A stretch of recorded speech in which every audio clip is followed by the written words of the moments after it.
Hey, welcome back to my channel. In this video, I'm gonna talk about top 5 best AV receivers. Starting at number 5.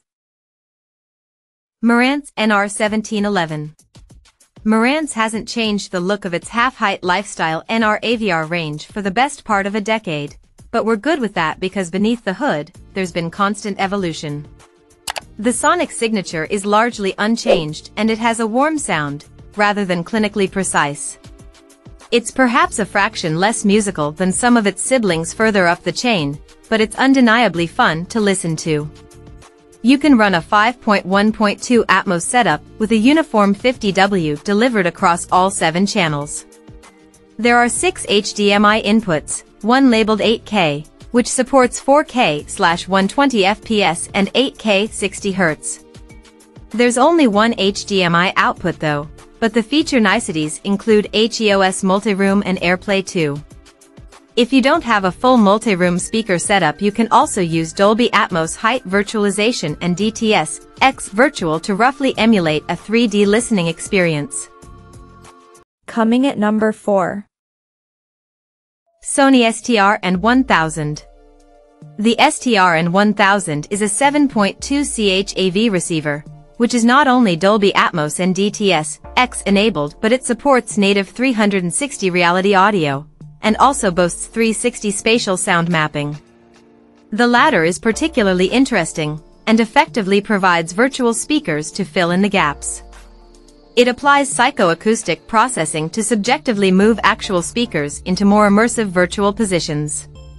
It can be applied to stereo sources to create a surprisingly convincing multi-channel effect, and overlaid on native immersive audio formats like Dolby Atmos, to virtually enhance the soundstage. Sony quotes a power output of 2x120W into 6 ohms, or roughly 85W per channel. It's not a volume monster, but will suffice in a typically living room or studio apartment. It's an exciting listen, with smooth sonic steerage of objects and real sense of drama.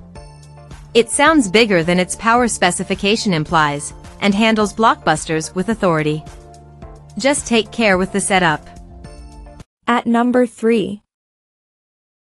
Marantz Cinema 50. The Marantz Cinema 50 is one of the most future-proof home theater amps we've seen.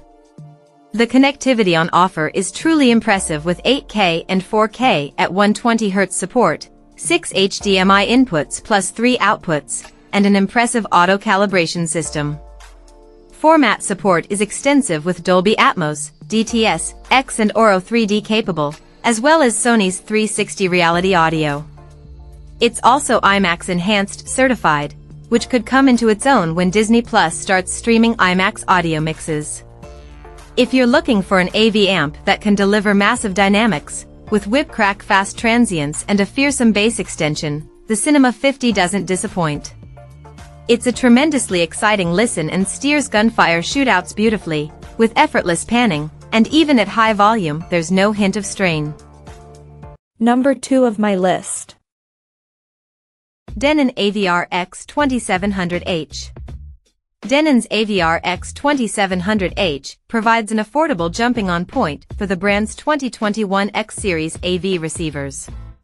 The price tag hints at budget components, but in a smaller viewing room, rather than a cavernous theater, it defies expectations. In our listening tests, it gave a punchy delivery and has no problem with action-orientated soundtracks, plus it's nuanced enough to portray subtle ambience too.